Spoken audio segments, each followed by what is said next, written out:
My name is Jen Ross, and as Lisa has kindly introduced me, I'm a professor of digital culture and education futures at the University of Edinburgh in Scotland. So I'm familiar with the days getting shorter and the nights getting longer at this time of year, but I was very pleased to arrive to glorious sunshine this morning.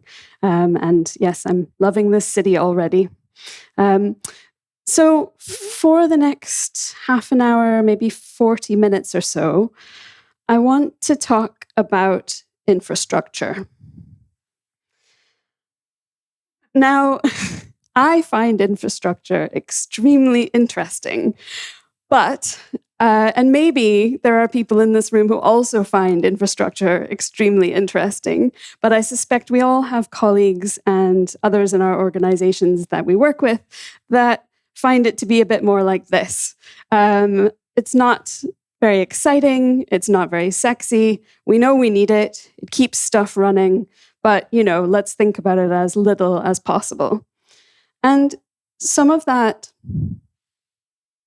is captured in the sorts of definitions that people give about infrastructure, digital cultural heritage infrastructure in particular. For example, Budka's definition in 2015, that infrastructure is a system that enables the functioning of technological objects and things. Again, extremely important, not that interesting.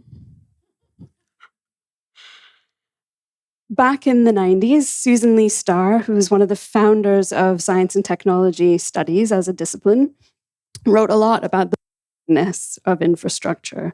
She said that many aspects of infrastructure are just unexciting. They appear as lists of numbers and technical specifications or as hidden mechanisms. And this makes it hard to get excited about infrastructure. And this is important for the topic of the conference and for our thinking in general, because when we can't get excited about infrastructure, about thinking about what it is that keeps stuff going, that sustains us and sustains our exciting projects and activities, this is how we end up running from one short-term project to another short-term project without being able to do the foundational work that keeps things going. So my question for today is, how do we go from this to this? Yeah, infrastructure, yeah, amazing. And this question about what we should do and how we should think about infrastructure is what animated a piece of work that some colleagues and I did last year that I'm going to talk to you about today. But we didn't come at this from nowhere, because actually there is a lot of work that is talking about how important, how interesting digital infrastructure is. So Bernardo and colleagues in 2017 talks about how infrastructure is not just tools or collections or resources, but energized by a community using them. So now we have infrastructure as stuff and people. Kapoor et al. In 2013 talked about infrastructure as a form of institutional power that creates realities. Wow, doesn't get much more exciting than that, does it? So coming back to Starr, she says we shouldn't stop at the boringness of infrastructure, but it takes some digging to try to unearth the dramas inherent in system design creating and to restore narrative to what can appear to be dead lists. Okay. That's what we're doing. So my 3 key points for my talk today are these. First of all, digital cultural heritage infrastructure needs to have its drama restored. We need to understand it as multiple, complex, unsettled, and in need of imaginative thinking. However, that imagination is blocked sometimes by persistent issues in the sector, including sustainability challenges of short-term funding. These are constraints on our imagination of what infrastructure and indeed cultural heritage futures could be. I'm going to propose, and show you why I think so, that some speculative approaches to working with the future of possible infrastructures is a really good way to do what the designers Dunn and Rabi have described as loosening reality's grip on the imagination. So we're going to come back to that a couple of times during the talk, but this is an important idea. Reality has some kind of hold on our ability to think differently or think otherwise about the future and what it could be. And I'm not knocking reality, but we have to also find ways to move beyond what we currently think is possible in our sector.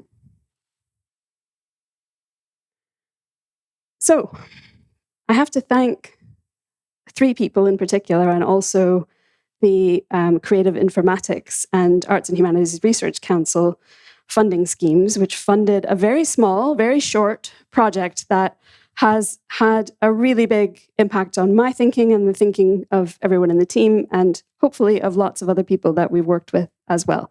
So I'm calling this a case study of imagination for your purposes today. This is the Infrastructure Futures project, looking at digital cultural heritage infrastructures and futures. And I have to thank my wonderful colleagues, Melissa Terrace, Philippa Shiel, and Kate Schofield, all from the University of Edinburgh, who were more than willing to come on a slightly strange journey with me that I'm going to tell you all about. So this was a short project. It lasted about 8 or 10 months. And what we did to make this project happen was we spent a little bit of time doing a literature review on what was currently being written and talked about in relation to infrastructure and digital infrastructure in cultural heritage. Then we did some expert interviews with 9 people from the sector, from academia, and from related organizations to find out what they were thinking about the kind of current moment of infrastructure and its future. And then we jumped into some scenario building. So by the end of that process, we had 8 scenarios outlining some different possible futures, maybe not probable, but possible futures for infrastructure and cultural heritage. And then we took those scenarios and worked with them in a survey where we invited people to give feedback on what they thought about the different scenarios, what things they were prompted to think about, and also a couple of workshops where we worked in a little more depth. This all culminated in a report that we published last September, where you can find it at this link, and I think that I can share these slides later if people would like to look at the report in more detail. We started by trying to use a definition of infrastructure that was fairly broad. So we chose Parsons' 2015 definition, which is relationships, interactions, and connections between people, technologies, and institutions that help data flow and be useful. And we took this definition to our expert interviewees and asked them a whole bunch of questions, including these. How did they think about the concept of infrastructure in their work?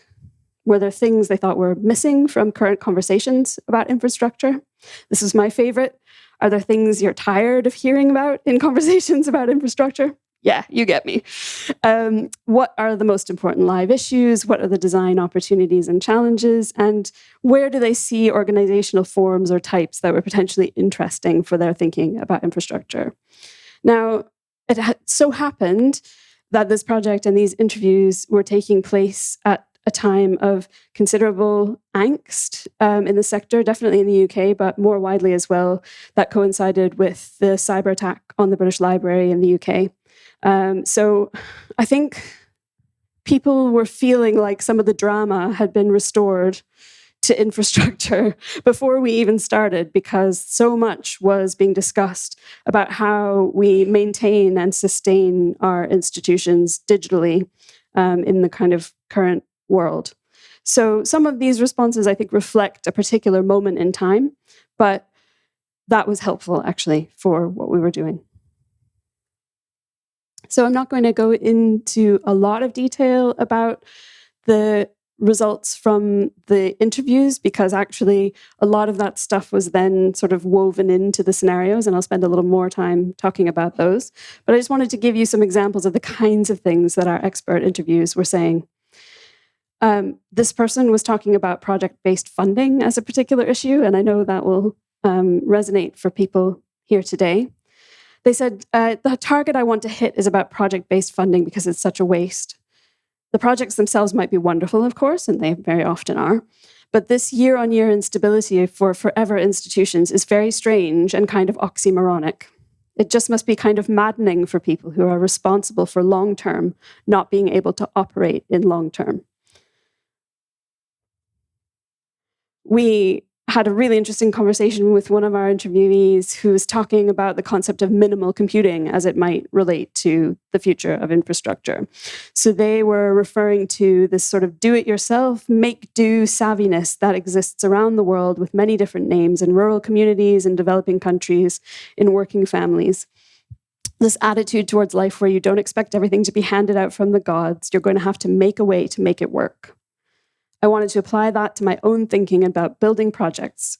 If we're going to build software, what kind of software do we build that is not built by taking for granted that these environments are there, the high-speed internet, the electricity on all the time?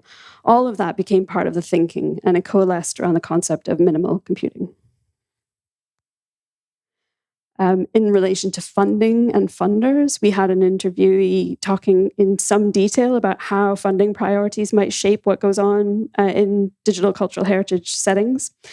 And they said, if we mandate all grant holders to deposit their research data in their data sets, that's fine. If it's never used again, that's not fine. They said that's not good value. There needs to be a more structured approach to looking at how you build the data communities or the communities that use data so that people get into the habit. So they were talking about funding mechanisms as being able to affect a cultural shift. People get used to depositing their data. That is not the end point. They see that as a resource, then they add to the resource, they grow the resource, they improve the resource. Infrastructure should also be about cultural shift, they said. So by the time we had analyzed and worked with all of these 9 interview transcripts, anyone who does interview research knows there's a lot, even in an hour's interview. So there was a lot for us to work with. And that, combined with the really interesting literature in this area, led us to a process of trying to turn these ideas and these different themes into scenarios about possible futures. This is something that I do quite a lot in my own work. So this is my book about digital futures for learning, which introduces the concept of speculative approaches, which put sort of straightforwardly, I hope, are about working with the uncertainty of the future and trying to use that uncertainty of the future creatively in the present. So speculative approaches are not trying to predict what's going to happen. They're not trying to come up with one future and sort of plan towards it. They're trying to keep the future more open so that we can have conversations about lots of different possibilities and work in ways that are playful and imaginative and also responsible to those unknown futures. And why we might do this is because actually our present was someone else's future. There's a whole weird temporality of futures that is really important for understanding that actually, even though, the prediction at the moment is that AI is going to take all of our jobs and we'll have to find something else to do with our lives soon, that is one story about one future, and that's just one way of thinking about what the future could hold. So Milojevic in 2005 was talking about how futures are always being put into motion. And so we have to try to think of the future. This is David Staley, a historian who writes about scenario creation. He says futurists shouldn't seek the future as a scientist trying to predict or create certainties, but should view the future in the same way that a historian views the past, aiming for representation and understanding. And this is what we were trying to do with the creation of our scenarios. And back to reality's grip on the imagination. We'll see it again. Love this quote. It's not just about the future. It's also about how we work today, how we think today about what's possible, how we imagine the futures that we want and move towards them. And specifically for this project, using these speculative methods, creating these scenarios was a way of digging into and unearthing dramas and putting infrastructure into its important place in conversations about digital cultural heritage. So I want to tell you about these 8 scenarios and these 8 different futures that were created out of them. And then I'm going to tell you why it was so interesting what people did with those. So these are the 8 scenarios. These are the 8 futures. I think it's really important to say, I know I just said it, but these are not predictions for any particular future that is either completely positive or completely negative. They're all kind of mixed in terms of whether they would be desirable, how feasible they might seem, what sort of future world they're imagining for the museums, galleries, archives, and libraries that would exist within them. So we started with the old farm, and this is a cultural heritage infrastructure that is really siloed. Institutions are in control of their own digital management and sharing of collections, much like many institutions currently are. But there is an overseeing body which regulates and mandates levels of quality, standards for certification, inspections, skills training, and so on. It provides some ring-fenced funding for skills development, and it provides ways for people to promote resources, their digital resources, centrally. So that's the old farm. This is Magic Elves. Magic Elves is kind of a joke because someone said to us something about, I think what we need is just a bunch of magic elves who will just look after everything so that we don't have to worry about it all the time. And in this future world, infrastructure is exactly like that. It's largely invisible and reliable and uncontroversial because services are maintained and supported by a large, well-funded and well-staffed consortium. Yep, there's a little bit of laughter in the room for those online. The funding is sustained and not project-based. It's sustained through national and transnational public investment and organizational membership. Large organizations pay more, smaller organizations pay less. And it is really emphasizing open resources, sharing good practice, the existence of apprenticeships, fellowships, and continuing professional development so that people can become a magic elf for a little while and then come back into their organizations. However, in this world, new ideas are not always welcome. It's hard to make changes to a big centralized infrastructure. And so we imagine sort of newly formed offshoot groups trying to overturn strategies and, what you would imagine might happen. Pay to play is, as we described it, market-driven cultural heritage at its digital capitalist best. So this is a world in which digital collections of culture are a so-called lazy asset that needs infrastructure to try to turn it into a software as a service business model. So the infrastructure can be used by paying organizations and subscribers. There are a range of membership tiers, differing access to collections, storage facilities, and analysis tools. Collections are added to infrastructure based on who can pay for digitization and ingest. So what's in there depends on who's paying for it and how. There's a freemium model for some stuff, but if you want the really good stuff, you've got to pay.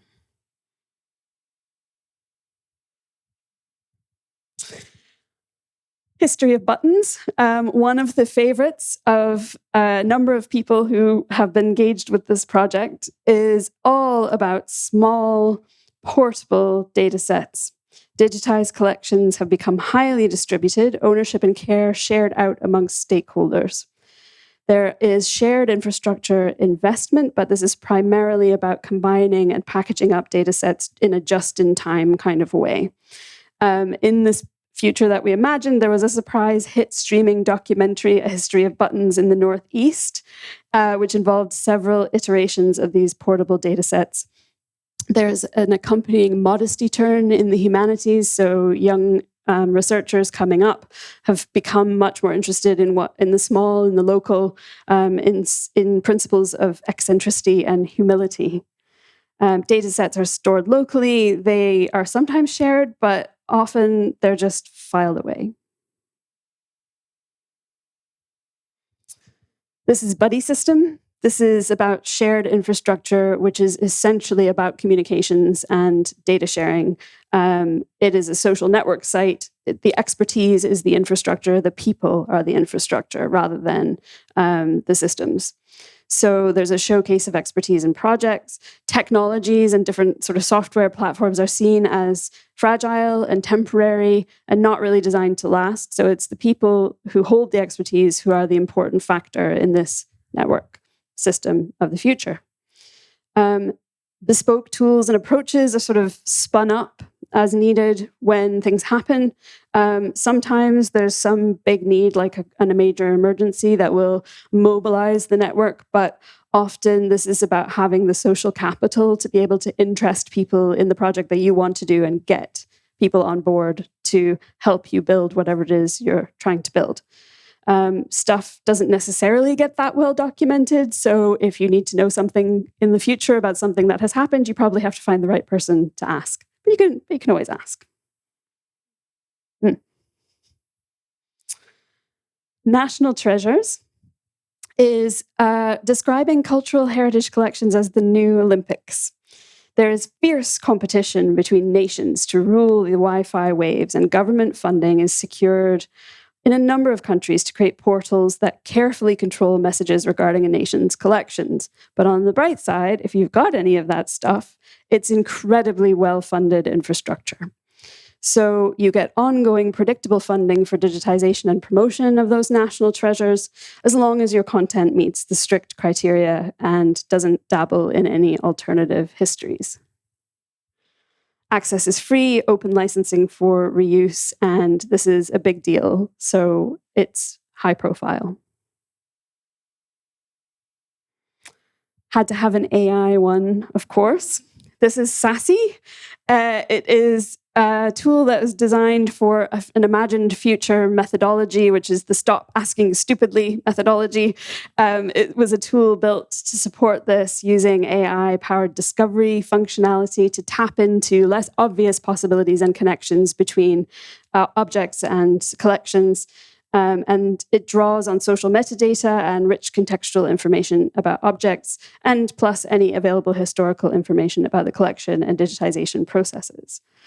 It prompts speculation amongst users about what is not represented and questions that have not been asked. Essentially, it's there to sort of add friction to research processes and try to confront people with the limitations of what they might be thinking or imagining in relation to whatever they're trying to do with collections.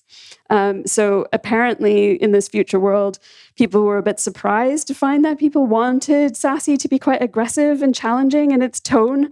And this is how Sassy is living up to its name. And finally, Green Machine. This is infrastructure that prioritizes environmental sustainability through its design. It's not available 24/7. It has a very minimalist interface. It visualizes the energy consumption of a search that you're about to do before you do it. And it has limited metadata, low bandwidth, low quality images, unless you need more. But the principle here is good enough. The experience is not exactly user-friendly, we say, but it helps to ensure that there will be users in further futures. So we had these, and then we thought, what will people do when we present these to them? I should go back a step and say one of the reasons that this project came to be was because I was in a meeting and someone said to me, or to people in the meeting, we don't really need to fund research about digital infrastructure because we know what we need. Now we need the funding to just go and do it. And I was really interested in that idea. And I suppose I got a little bit of I don't know if there's a equivalent Swedish expression, but I got a bit of a bee in my bonnet about it. And I really wanted to know if that was true. Do we all agree what it is that needs to be done and we could just go and do it? And I suppose a little bit disappointed, but probably gratified to find that we do not, in fact, all agree on what needs to be done. So these are two different graphs here. The first one comes from one of the survey questions that we asked, which was to ask people to identify which of these scenarios they thought were positive, negative, mixed, or neutral. The second question, which we posed to people in the in-person workshops, was to map which scenarios they saw as most problematic, most desirable, most thought-provoking, and most probable. No scenario of these 8 scenarios was the most favored, either in terms of being seen positively or as the most desirable. No scenario was seen as entirely positive or negative, so you can see that in the first graph. There are some that have generated more negative responses, national treasures, not very liked. People didn't want that. But if you look at the next one over, just because it isn't liked doesn't mean people don't think it's probable. And that happens a few times in that second graph. So you see pay to play. That's the one where you've got to, pony up the money if you want access to all the good tools. The old farm, which keeps everything very siloed. Not liked. Very problematic. But probable. On the other hand, the ones people did like, magic elves, history of buttons. Well, actually, history of buttons is quite an interesting one because it is actually seen as being both probable and desirable. So we might come back and talk about that one some more. But there's something going on here, right? And this is where the title of my talk today came from, what we want is not what we expect from the future of digital cultural heritage. And I want to talk for a couple of minutes about why that might be, because there's lots of interesting reasons, I think, why that might be. We saw considerable pessimism, and more desirable aspects of scenarios were dismissed by a lot of people responding in the survey and in person as a pipe dream or a fantasy, or in the case of the AI one, possibly snake oil. There are persistent issues in this sector that came up again and again and again in the responses to the scenarios that are acting as constraints to people's imagination, not about what they would like, people know what they would like, but about what people think could be. And one of those is sustainability challenges that come from short-term funding. We had, I would say, in terms of the responses to the scenarios in our survey, we had a lot of people based in the UK, but we also had responses from mainland Europe and Australia, New Zealand, the US, and a few other places as well. But I think we can safely say this has got a bit of a UK slant to it. However, I don't think that's because this is a UK-specific issue. This question about sustainability and how we sustain what we're doing when short-term funding is going to fund sexy, exciting, interesting, public-facing projects and not the infrastructure projects that keep the lights on and the data flowing. People identified a lot of difficulties in sharing knowledge across diverse disciplinary and operational contexts. And there was really a lot said about the sort of impact of power dynamics on inclusivity and accessibility of infrastructures. And that includes power dynamics within organizations where people who have the digital expertise, for example, are not necessarily the people making decisions about digital infrastructure, which is interesting. So here's the kinds of things that people said in response to scenarios. And the bold bits are the bits that I think are notable here. So this is pay to play, which is just sweat the asset and pay money and you get your access to do things. Most respondents found it probably or definitely not desirable, but the same proportion thought it was probably or definitely achievable. That was from the workshops. But in the survey, people said things like this. It's not the best of all possible worlds, but it's something at least. Otherwise, we can keep on waiting another few decades for that huge digitization investment to come with no strings attached. Very undesirable, exclusionary, highly controlled and restrictive, seems to go against the grain of everything the sector has been striving for. That said, it does address thorny issues of economic sustainability. Not conducive to fair access to materials. Unfortunately, though, funding generally doesn't allow for continuity and preservation. So this might actually be the only sustainable model going forward. And finally, I don't really like it, but it's more realistic than some of the others. Sort of in the other flip side of this, we have the magic elves. Although this is desirable, to attribute limitless resources to cultural heritage materials is also improbable. Even the scenario of bigger institutions helping smaller ones without limitations and giving away their knowledge without hesitation is implausible, unfortunately. It's premised on steady, reliable funding and institutions managed by experts in the field, as opposed to the standard business, MBA, corporate types typically found today. This is not how things work these days. if I was able to interdimensionally travel to a 90s dimension or a timeline without Jack Welch, Ronald Reagan, Margaret Thatcher, etc., this could almost work.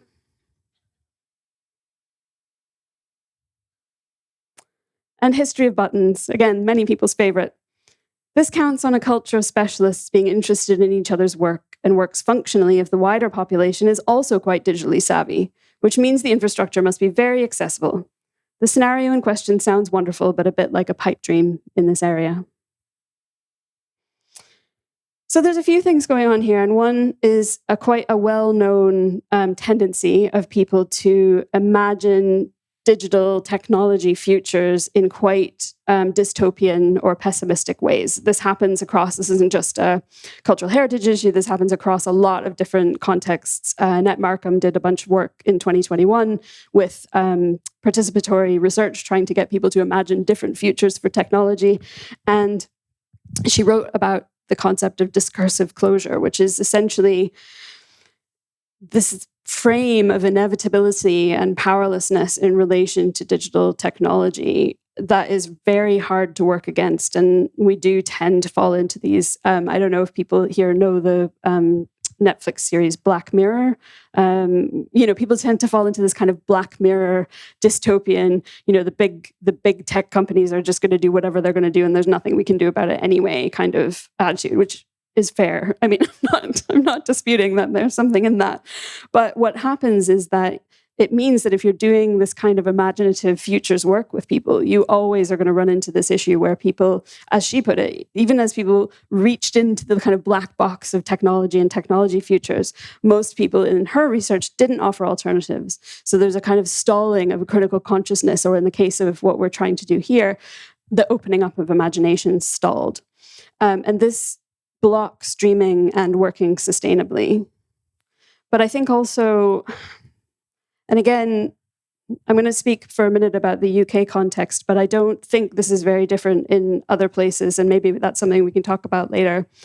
Beliefs and experiences about how people are and how organizations are and how funding works and what heritage is really made a difference to how the scenarios were seen and responded to. So Bethany Rex in 2020 wrote about Arts Council England and the language of austerity and the language of resilience in how people were making policy to try to account for the fact there was not enough money to do any of the things that people thought were really important. And so she talks about this turn to the language of resilience when you try to give austerity a sort of positive affirmational spin in order to cope with the fact that this is happening, and it's happening. So the reason that publicly funded cultural organizations adopt certain practices might not be because they're necessarily the most effective way to do what they're trying to do, but because of shifts in what is considered appropriate behavior in the context of austerity.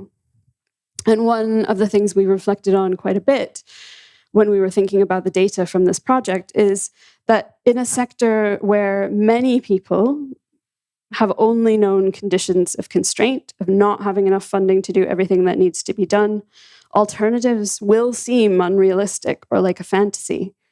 But what I want to leave us with is the idea that actually many futures start as fantasies. And so we're going to see some glimpses now of where some of those other paths might have taken some of the participants in our research and where they might hopefully be able to take us.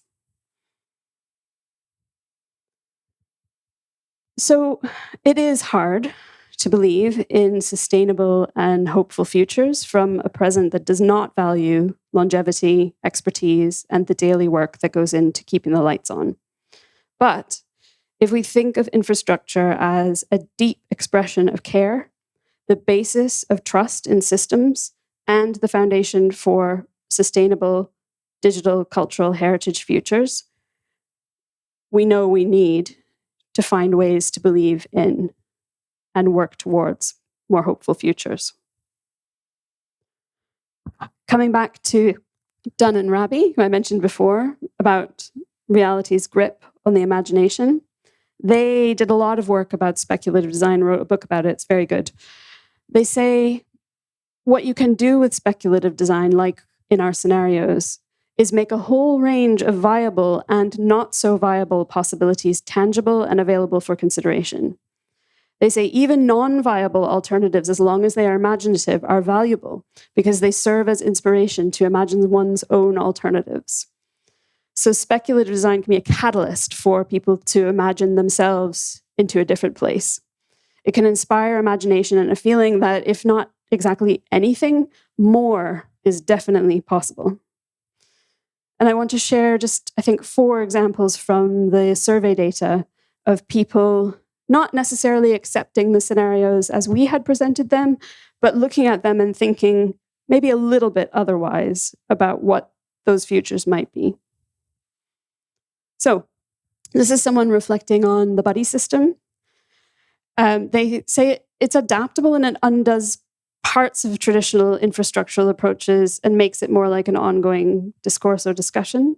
But the limitation is that once that discourse matures, it can be hard to refresh or grow the membership. And then they reflected that effort has to go into thinking about not drifting into silos of work or spaces with opaque governance. So we don't know where that thought went after that, but that was what was shared with us in the survey. And there's something here that's a different kind of but than the ones we were seeing in those earlier extracts from the survey data. This is a but that is like an and but, as opposed to a no but. Yes, but, I don't know. Anyway, you know what I'm saying. This is one of the reflections on the Magic Elves scenario. The sharing of resources is interesting. To get economies of scale and good sharing of skills, centralization is necessary. The problem might be combining that with the right degree of devolution given to institutions. That level should be high, recognizing that the specialist knowledge sits in the museums and galleries and not in the bureaucracy. Again, there's a sort of but and thing going on here where something is emerging from this reflection on this possible future. Green machine.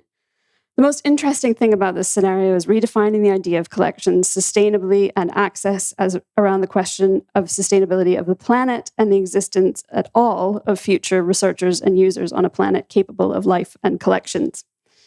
I'm also intrigued with bringing the idea of good enough access or good enough research into how we talk about what we do. Down with maximalism. And about the old farm, siloing can be very unhelpful for users attempting to find material that may be held at a range of institutions, some of which they may be unaware of. On the other hand, not everyone would necessarily take the same approach to the creation of digital heritage collections, especially in relation to that drawn from Indigenous and other marginalized people. So maintaining some separation could be viewed as helpful within the context of some, maybe most, European and settler colonial institutions who do not approach these collections correctly. So there's something here, again, where they're not necessarily taking the scenario of the old farm at face value, but are taking it and going somewhere new, somewhere different with it. And finally, about history of buttons, it's susceptible to abuse by exploiters, people who will just take and not give anything back into the network or the system, and the centrist groups who will seek to assert power or control or ownership of the community. One way to resist such exploitation or control is to have community curators who present accountability and take the burden of protecting the community and the resources that they create and share. Again, these are some different futures emerging from within these futures that we sketched out. And I value that so much as an approach to research, but also I think as a way of sparking conversation amongst ourselves about what we're trying to do in this space. So I'm really looking forward to talking more with people later about what it is that the short-term funding, sustainability issues, what kinds of problems are those creating, and what are the kind of imaginaries and possible futures for them. So I would say that when doing this kind of speculative work, the goal is really trying to work with a whole bunch of futures in ways that try to keep them open and moving and able to be worked with by others with a stake in them. And so I'm leaving for you these questions. What is in need of a reimagining in your own work and spheres of influence? And how might you take this forward? Thank you very much.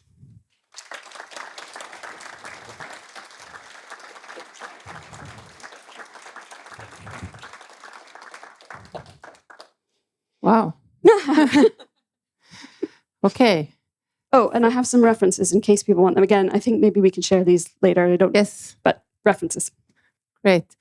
So we have Moa standing over here with the mic, and I guess there's a lot of people in this room that would like to ask you some question or, whatever. Whatever. Some thoughts. And while you're thinking, we have one question from the viewers online, and we will see the question, I think, on the screen, if we're lucky. Great. Maybe I'll pour some water. Yes, please. Thank you.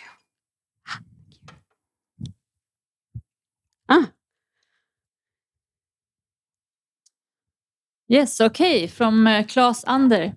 Great start and very good examples. So interesting someone has taken the time to get the full picture together. I'm not at all surprised over the slightly negative responses to the different scenarios. Tough times.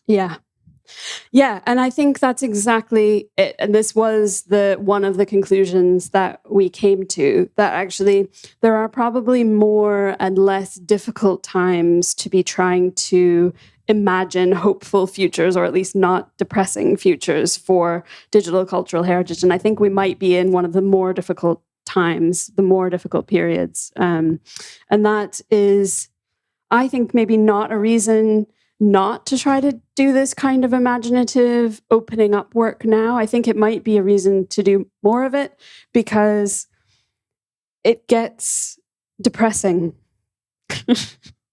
when we don't, right? When we just assume that certain futures are inevitable for us.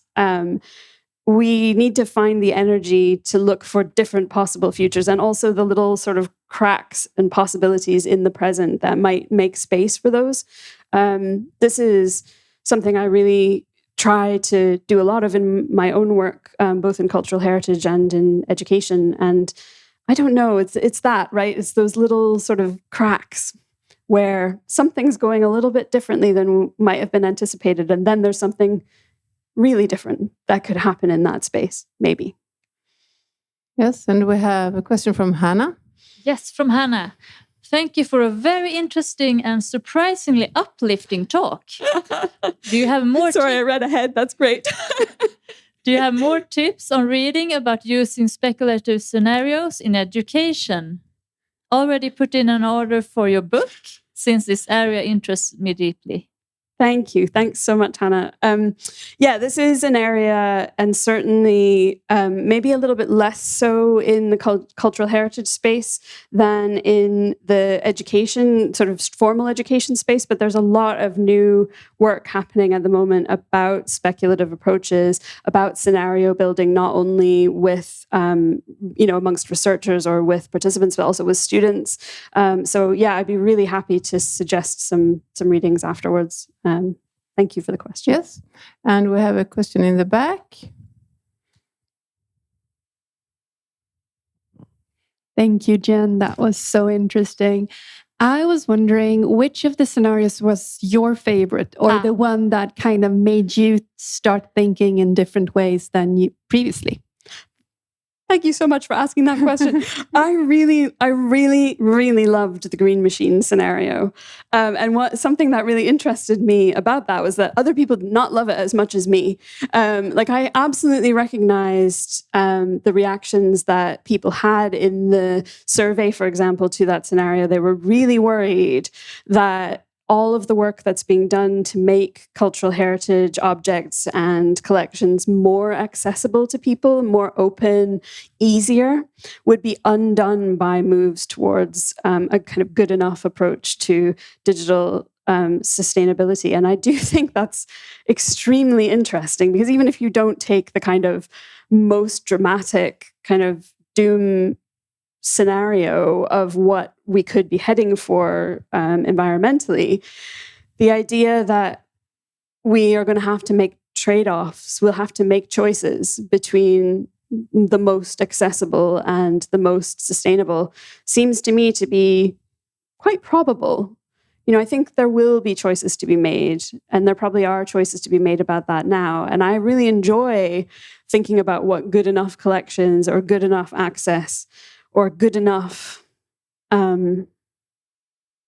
starting points for access might actually look like. So I really liked that one, but I also find it extremely interesting that it received quite a mixed response. Thank you. Yes. Thank you. And we have a comment online. Combinations of scenarios, the sassy green machine sounds like a great idea. Yeah, if someone can crack the environmental impact of AI really quickly, please, I think we could do something great with that. There were a couple of other scenarios that people sometimes were coupling together, which was the old farm and magic buttons, or the old farm. So old farm was seen as a kind of perhaps a sort of stable foundation for some of the more experimental or imaginative scenarios to also fit in. So there were definitely conversations where people wanted to pick bits out of scenarios and bring them together, and I completely support that approach. You can find all of these scenarios online, by the way, and if you want to hack them and do something interesting with them and run a workshop or something with people, please do it. And also, if you want, you can let me know. Yeah, and we have a question in the room. Thank you so much. It was such a great talk, and I'm so glad to see Star also. I also found it very uplifting. And you were mentioning just a little bit earlier in response to one of the other questions about finding these cracks. Because I can find that sometimes you get mired in this sort of like depressive spiral of not being able to do. How do you find those cracks? I don't know. I mean, I feel like they find us, right? And sometimes it's a case of understanding a mistake or an error or a sort of misfire as a generative moment. So I think we're very quick, and certainly as a researcher, we're sort of trained to be very quick to try to smooth over mistakes or things that don't go as anticipated so that we can get to the point of the research or get to the question. I think in museums and galleries, we have such this weight of responsibility for things to go well, especially when there's limited funding for the things that we're trying to do, that we don't spend maybe quite enough time with the weird, glitchy things that happen, because those are where the unexpected is where things get unexpected, right?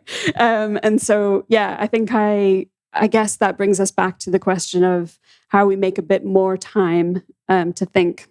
And that is probably also been a bit of a victim of austerity in our sector. I think we have a question.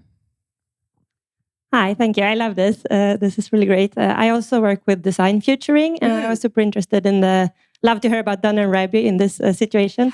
But how do you go to the scenarios? Like you had the interviews, but have you thought about the differences between if you would have co-created them with the professionals, discussed them, co-create them in the research group, or hard code them from the data? So how did you do it? And have you thought about what other options there might be? Yeah, absolutely. And I think we would have ended up with a really different and interesting set of scenarios if instead of making the scenarios and then taking them to people to respond to, we had done co-creation of the scenarios themselves. We felt if the project had been bigger and we'd had more time, it would have actually been extremely interesting to try both at once and see what we got that was different and try to understand something from the kind of differences between the co-created scenarios and the researcher-made scenarios. I think it does seem like in the context of doing work around digital futures, that this issue of discursive closures that I was mentioning, that Markham was talking about, is something you kind of have to try to design out, because if you just let people do their thing, you're going to get a lot of surveillance and, there's a lot of stuff like that will happen. So some of my colleagues and I did a series of scenarios about higher education futures. And when we run workshops on those, we task people specifically with taking these scenarios, some of which are quite dark. There's stuff about a kind of extinction era university and stuff in there. And making a good university in the context of that difficult future world. So when you kind of task people with making the good, there's something a bit different that can happen. So that is one way of approaching that kind of a task. Yes. Thank you for a great talk and very inspiring. And we are totally living through these different scenarios right now in this room. I was just very curious, what would the next step in your research be in this area? Yeah, that is an amazing question. And please come and talk to me if you have ideas about this. But one of the things that is really interesting me right now is thinking about the relationship between imagination and sustainability. So I want to try to take that further in some way. And I think it might mean revisiting some of the existing scenarios and trying to potentially reframe them with even more of a focus on sustainability, to try to think not just environmental sustainability, but sort of institutional sustainability as well. One of our expert interviews was really amazing in the sense that the interviewee had a lot to say about the collapse of infrastructure like roads and rail. And how when that happens, people lose trust in the system, because you don't think that it's the kind of, the exit off the motorway at your stop. That's the thing that makes you feel like you live in a functioning society. But that's what it is, right? And when that stuff starts to degrade or break down, people start to get really antsy and really worried. And there is something very important about that kind of, you need to be able to forget about this stuff because you trust it will be there. And I'm not sure that's where we are in the sector at the moment, that we can just forget about it. And I think the British Library example is a really good example that actually a lot of this is quite fragile. And that is from a long period of underfunding, as well as some other issues. Hi, thank you so much for this interesting presentation.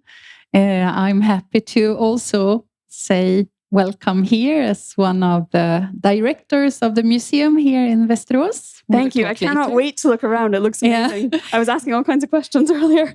But I have, as a director, of course, you are a lot in contact with infrastructure. And you started to talk about this, bring drama back to infrastructure and so on.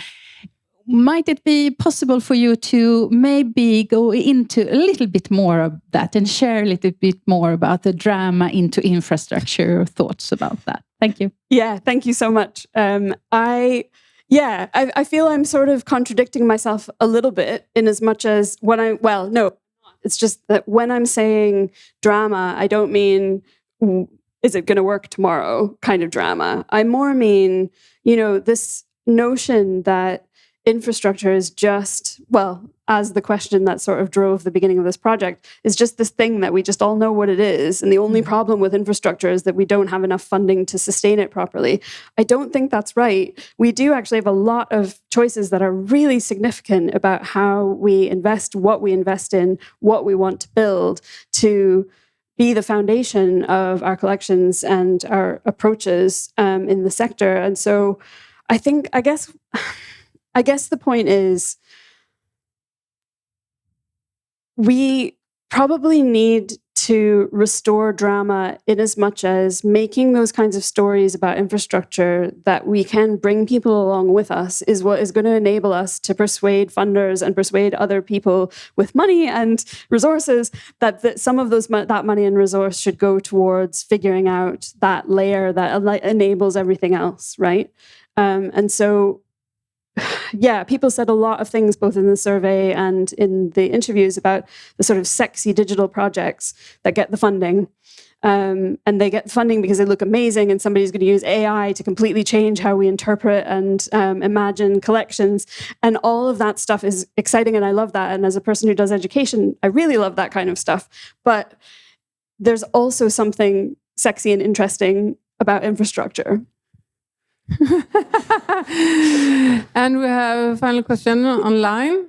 And let's see. Worked magic. Oh. Okay, from Cornelia. Very interesting. Did any groups stick out with their responses? Did you find differences between different kinds of heritage professionals? You know what? I would like to think about that some more because I don't want to speak too much off the cuff. But one thing that I did find quite striking was hearing from people whose job it is to do digital within organizations. And I would say their kind of particular brand of despair in relation to what's going on in the sector at the moment. I think these are the people, and you are the people, if you are those people in this room right now, who really understand not only the impact of the way that previous investments or non-investments in infrastructure are playing out, the fragility of some of the systems, and the big journey that there is to go from where we are now to where we could be and feel more secure in all of this. So the people who really understand this stuff are really worried, which isn't super optimistic way to end. Can we yes, we can. No, that's all. That probably is the thing. Yeah. Okay. You have a short question? Kind of. Okay. I will let you in. The last one. And Great. then To give you the opportunity to end on a different note. Yes, love it. I think one of your points has been that the future isn't just something that hits us in the face. We actually create it ourselves and as a collective. And you made these scenarios and you put it out to the heritage professionals. Do you get the feeling that they feel like they are in some ways in charge? Are they empowered? Can they actually create this future, or are they victim to circumstances or the government or legislations or new technology?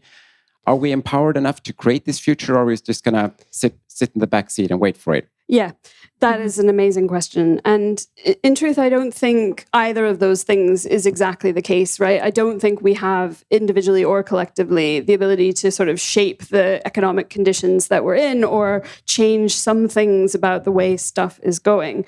But I think that collectively or in, communities with each other, we could be doing a better job of understanding what is wanted and what could be desirable and what could happen. And that kind of unlocking of imagination is something we can contribute to the kind of making of futures. And I do think it's really impactful. It really matters, right? Like we hear a lot of predictions about what the future of technology is going to be. And a lot of those have power because they're told in a particular way at a particular time to people who are influential. But we are also influential, right? Like we know what we're doing in our organizations, and being able to tell a different kind of story or a story that we like that someone else is telling and throw some weight behind it is power of a kind. It's not, going to bring the money immediately, but it is really, really important. Okay, so thank you. And I do understand why you feel like Madonna, because you're like a superstar in infrastructure. And we would like to thank you with our special invention. It's a candle, and you will feel the scent of Swedish cultural heritage. What? Yes. That's the reaction. What? Thank you. Thank you so much.